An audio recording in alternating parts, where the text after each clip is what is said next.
What's up, guys, and welcome back to my reading journey. Hope we're all doing absolutely fine. And today, as usual, we're gonna continue with an essay by Seneca on anger. It's gonna be the 20s part, so let's get started. Neither ought it to be believed that anger contributes anything to magnanimity. What it gives is not magnanimity, but vainglory. The increase which the disease produces in bodies swollen with morbid humors is not healthy growth, but bloated corpulence. All those whose madness raises them above human considerations believe themselves to be inspired with high and sublime ideas, but there is no solid ground beneath, and what is built without foundation is liable to collapse in ruin. Anger has no ground to stand upon, and does not rise from a firm and enduring foundation, but is a windy, empty quality, as far removed from true magnanimity as full hardiness from courage, boastfulness from confidence, gloom from austerity, cruelty from strictness. There is, I say, a great difference between a lofty and a proud mind. Anger brings about nothing grand or beautiful. On the other hand, to be constantly irritated seems to me to be the part of a languid and unhappy mind, conscious of its own feebleness. Like folk with diseased bodies covered with sores, who cry out at the lightest touch. Anger, therefore, is a vice which, for the most part, affects women and children.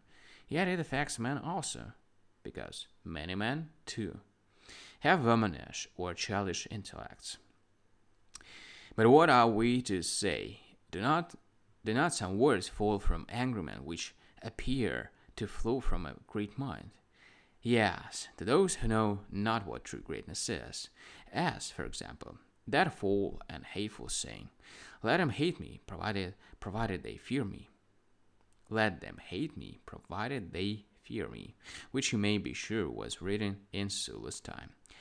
I know not which was the worst of the two things he wished for, that he might be hated or that he might be feared. It occurs to this mind that some day people will curse him, plot against him, crush him. What prayer does he add to these? May all the gods curse him for discovering a cure for hate so worthy of it. Let them hate. How? Provided they obey me? No. Provided they approve of me? No. How then? Provided they fear me. I would not even be loved upon such terms. Do you imagine that this was a very spirited saying? You are wrong. This is not greatness, but monstrosity. You should not believe the words of angry men, whose speech is very loud and menacing, while their mind within them is as timid as possible. Nor need you suppose that the most eloquent of men, Titus Livius, was right in describing somebody as being of a great rather than a good disposition. The things cannot be separated. He must either be good or else he cannot be great, because I take greatness of mind to mean that it is unshaken, sound, thorough, firm, and uniform to its very foundation, such as cannot exist in evil dispositions. Such dispositions may be terrible, frantic, and destructive, but cannot possesses greatness, because greatness rests upon godness and owes its strength to it. Yet by speech, action, and all outward show they will make one thing them great. True, they will say something which you may think shows a great spirit, like Gaius Caesar, who when angry with heaven because it interfered with his ballet dancers, whom he imitated more carefully than he attended to them when they acted, and because it frightened his revels by its thunders, surely ill-directed, challenged Jove to fight, and that to the deaf shouting the Homeric verse, "Carry me off, or I will carry thee."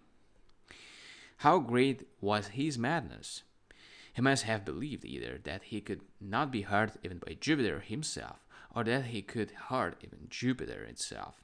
Imagine that this sin of his had no small weight in nerving the minds of the conspirators for their task, for it's to be their height of endurance to bear one who could not bear Jupiter.